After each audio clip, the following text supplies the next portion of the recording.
Hello， 大家好，我係阿文。今日我哋會喺佛羅倫斯四圍行下，參觀一下呢一個城市入邊一啲有名嘅地方。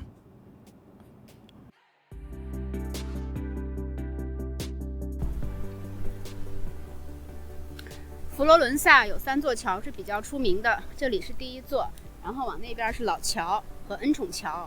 这3座桥观景比较好看。它另外一个出名的点是周杰伦拍 MV《算什么男人》的取景地而名声大噪，然后每天都会有很多杰迷来这边打卡周杰伦同款拍照地。背景一个是这里，然后还有就是后面。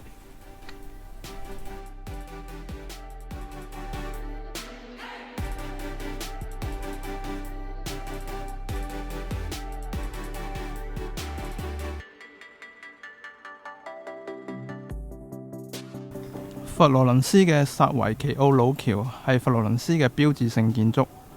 聽講橋上邊有好多嘅珠寶店，所以呢度亦都成為佛羅倫斯嘅重要遊客必到打卡地。我哋一齊行入去睇睇。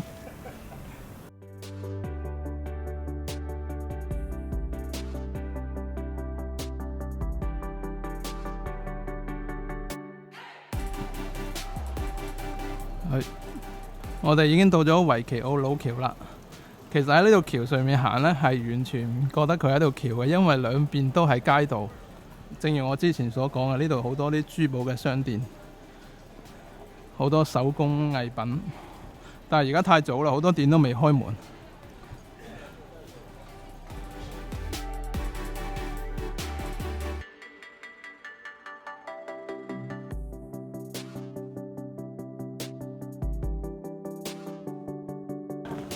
據說呢度係但丁同埋佢夫人嘅相遇之處。唔好問我邊個係但丁啦，我都唔知道。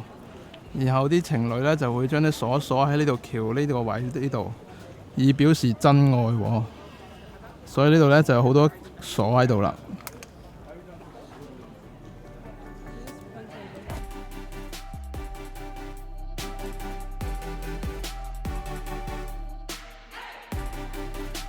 喺老橋上邊，遊客都唔少㗎。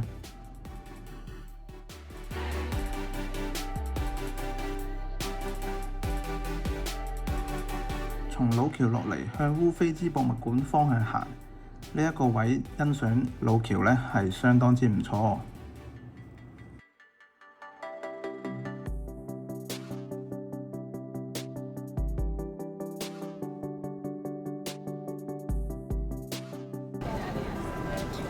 我左手边这里就是乌菲兹美术馆了。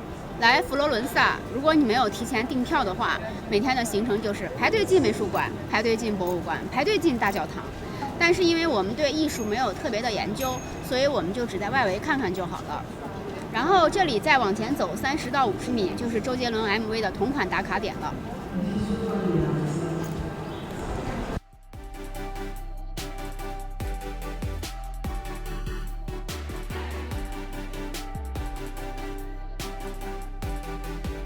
前面呢一條橋呢，就叫做恩寵橋啦。恩寵橋之所以出名，係因為佢位於老橋嘅下游，連住米基安哲盧廣場。而恩寵橋呢個名呢，係主要活躍喺中文圈啊，英文圈呢係冇呢一個名嘅，所以如果你揾地圖呢，就揾唔到啦。喺呢度呢，係可以好容易欣賞到老橋嘅日落風光。如果你要睇日落呢，喺呢度橋上睇，亦都一樣可以嘅。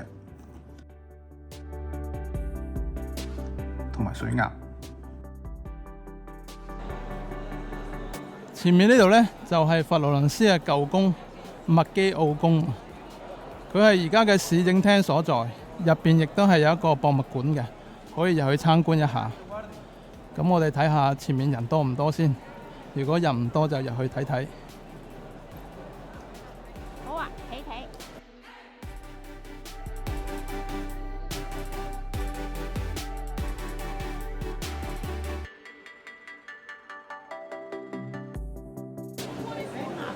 呢度就係維基奧宮博物館嘅門口啦。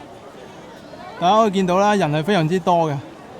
佢門口呢度呢，亦都有一個大衛像嘅複製品，但係事實上呢，都複製得幾唔錯啦，同真跡都幾相似。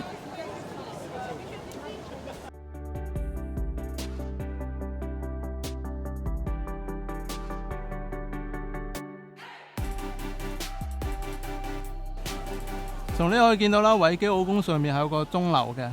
我哋一陣咧就試下可唔可以爬上呢個鐘樓上邊啦。下邊反正就好多人啦，一陣入去入邊應該係非常之多人嘅。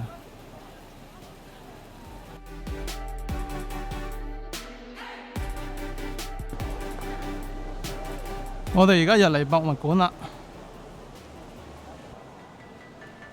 入到嚟入邊呢，並唔係咁多人嘅。呢度就係維奇奧宮入邊啦。首先迎面嘅呢個大廳呢，係非常之華麗嘅，牆上面有唔同嘅壁畫，每條柱呢都有精美嘅裝飾。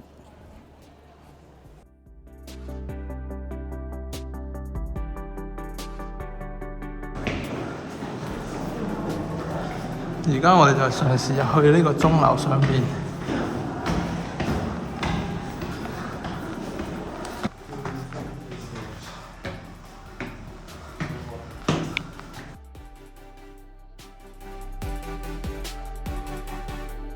比聖奧伯番大教堂嘅鐘樓呢，維奇奧宮呢一個鐘樓就相當好爬啦。我哋好容易就可以爬上呢個頂部。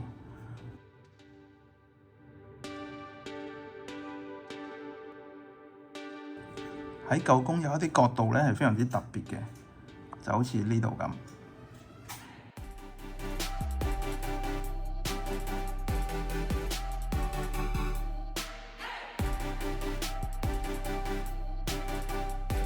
咁同頂部呢一樣可以俯瞰成個佛羅倫斯嘅風光嘅。大家可以見到呢度就係聖奧伯番大教堂。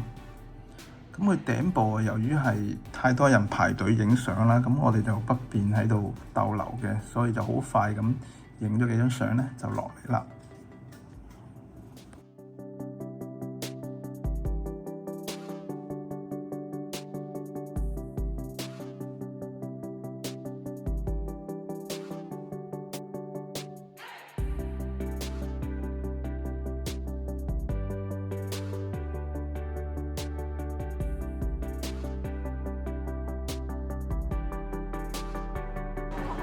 前面我哋呢間呢，就係佛羅倫斯有名嘅黑店啊！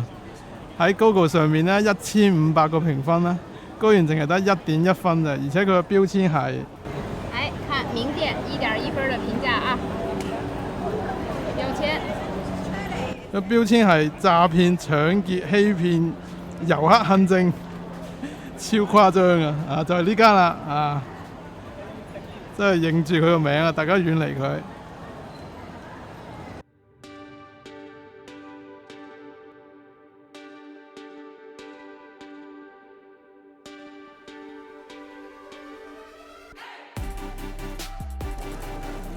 而家我哋準備排隊入去美術館，但係呢，排晒長龍啊，仲好熱添。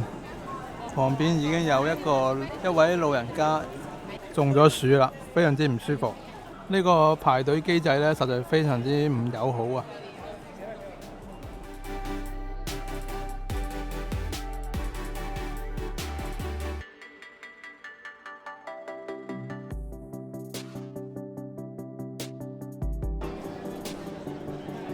呢個就係佛羅倫斯嘅一霸賣畫哥啊！呢個賣畫哥基本上就係只要你向前問價呢，佢就會捲起張畫，然後呢就逼你買噶啦。如果你唔買呢，佢就一路纏住你，行好遠佢都會纏住你㗎，非常之得人驚。同埋千祈要小心呢，就係千祈唔好行過時候唔小心踩到佢幅畫，如果唔係佢又逼你買噶啦，非常之得人驚。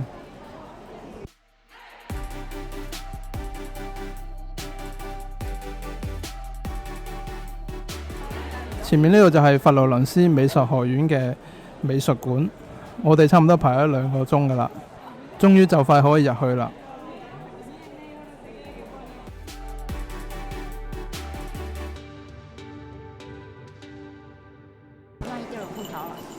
買完票，終於入到嚟美術館啦。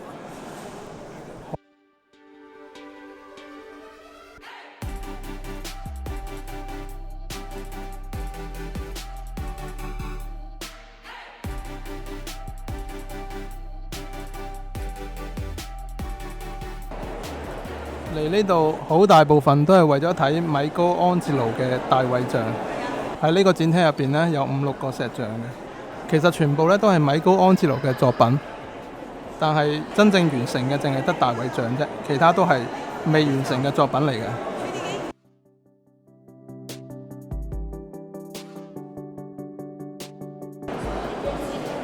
前面呢度就係大衛像啦，我哋過去睇睇大衛像。哇！基本上入嚟嘅人都係為咗大衛像而嚟噶，睇下幾多人。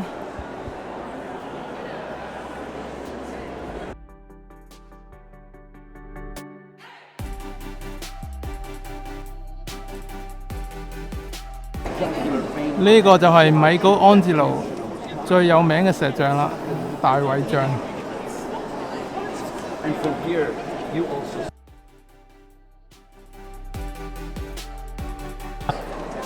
呢個係大衛哥嘅囉柚啊，好圓潤啊！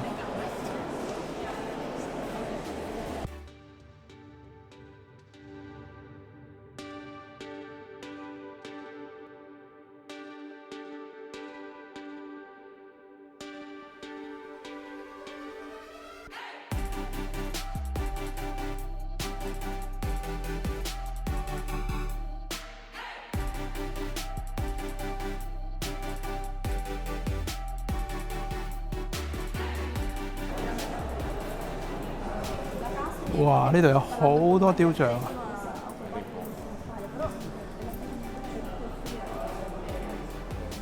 哇！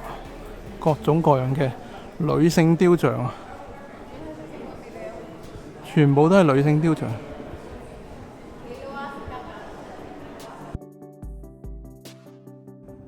呢度除咗雕像之外呢，其實仲有好多好靚嘅畫喺度展出㗎。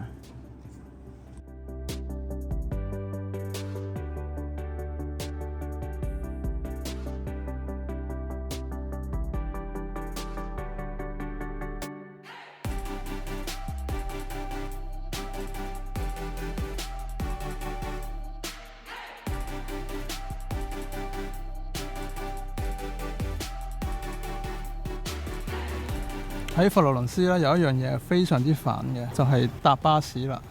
呢度啲巴士咧，有人講話係免費嘅，但係其實上唔係免費嘅，只不過係巴士入邊咧係冇人查票嘅啫。但係如果你俾佢捉到咧，你係冇買票再上呢個巴士咧，係要罰50歐嘅。而弱智嘅地方咧，就在於巴士站旁邊係冇售票處嘅，你上到巴士咧，亦都唔可以投幣或者用其他方式去支付嘅。所以就會導致到一個非常之尷尬嘅情況，就係你去巴士站搭車，但係你發現係冇地方俾你買票嘅。然後好多地方呢，你係焗住你被逼上呢個巴士，然後就等下有冇人去查票咯。所以呢樣嘢係非常之低能嘅。你如果有票就喺呢度打卡，如果冇票呢，亦都唔會有人理你。就係咁樣，就係咁啦。你有票呢，就打一下，如果冇票呢，亦都唔會有人理你。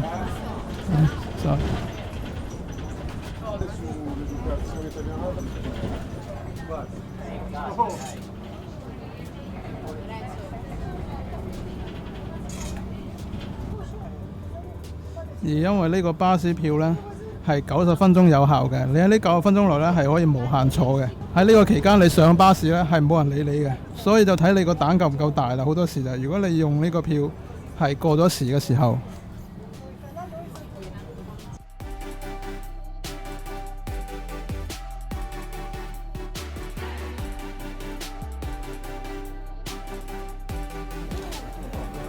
呢度就係佛羅倫斯嘅觀景台米高安哲羅廣場。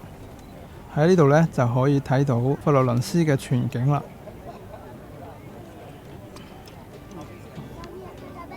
在米開朗基羅廣場的這個觀景台，很容易就看到聖母百花大教堂的穹頂、喬托鐘塔，還有維齊奧宮的那個鐘塔。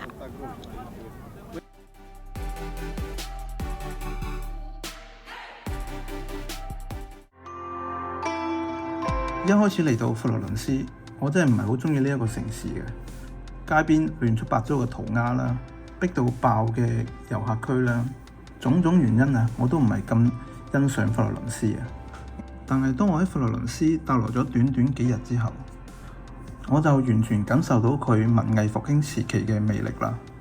呢一座城市獨有嘅藝術氣息，佢呢度好多嘅藝術館同埋博物館呢，係需要你慢慢沉澱嘅。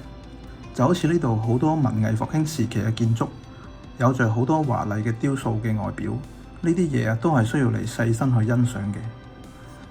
咁樣你先至會鍾意呢一座城市。我都係一樣。